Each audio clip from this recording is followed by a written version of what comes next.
It's Mrs. Flores here, guys, and I just wanted to help you understand how to convert between fractions, decimals, and percents, and then to show you that they're all the same number, just written in a different format. So the first fraction I have is 5/8. So before I can convert it to anything else, I need to change this into a decimal.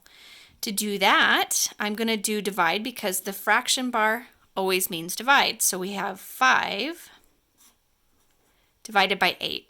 I can't do that, so I'm going to add a decimal point and a 0. We put the decimal point on the roof of the house, and then we start dividing. 8 goes into 50 6 times.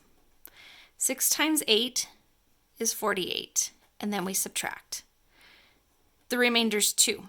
Notice I put the 6 above the correct place value in my divisor. All right, now we have a remainder of 2, so add a 0, bring it down. 8 goes into 20 2 times.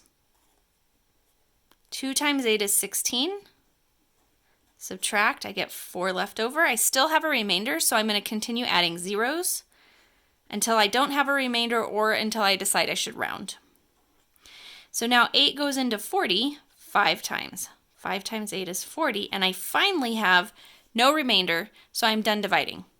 So my decimal is 0.625. In order to change it to a percent, all I have to do is multiply by 100, which means that I'm just moving the decimal point 2 places to the right. So that's 62.5%. Okay, let's do one where we have the percent given, but not the decimal and fraction. And by the way, you guys can see here, these are all representing the same thing. 5/8 is the same as 0.625 and 62.5%. Okay, next example. So we have 37.5%, and we need to change it to a decimal. So since this one we multiplied by 100, we're going the other way. We're going to divide by 100. And when we divide by a 1 followed by zeros, all we have to do is move the decimal point. And when we're dividing, we move to the left. When we're multiplying, we move to the right. So this one, we're moving the decimal point 2 places to the left. So it would be 0.375. All right, now I need to go from decimal to fraction. So all I have to do is look at how many places. What is the place value of the smallest number? This is tenths, hundredths, and thousandths. So I'm going to put 375 over 1,000 because it's the same thing. This one says 375 thousandths, and this also says 375 thousandths. So now I'm thinking of quarters because I know I can divide both of these by 25. If I divide 375 by 25, I would get, let's see, what would we get? 315, and 1,000 divided by 25 is 40. That's still not in simplest form. Notice I'm just simplifying by dividing by what both of these numbers can be divided by.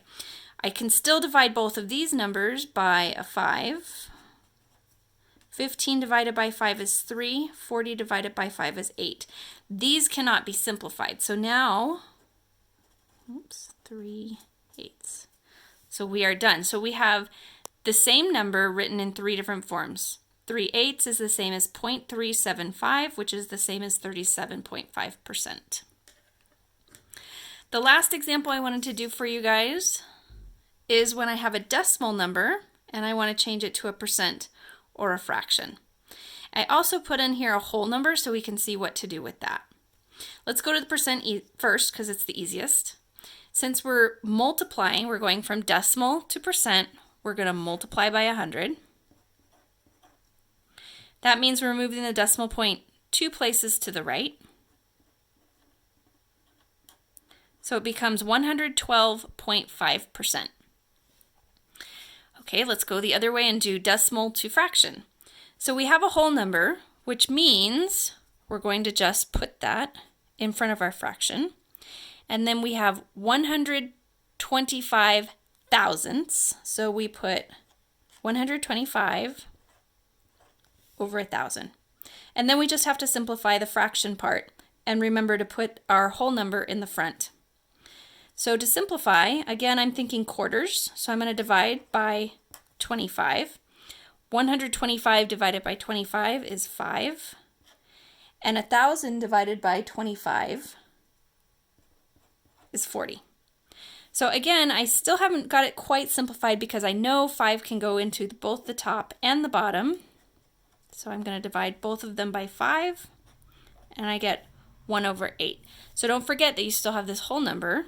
So it would be 1 and 1/8. So these are all the same. Hope that helps you guys in your worksheet.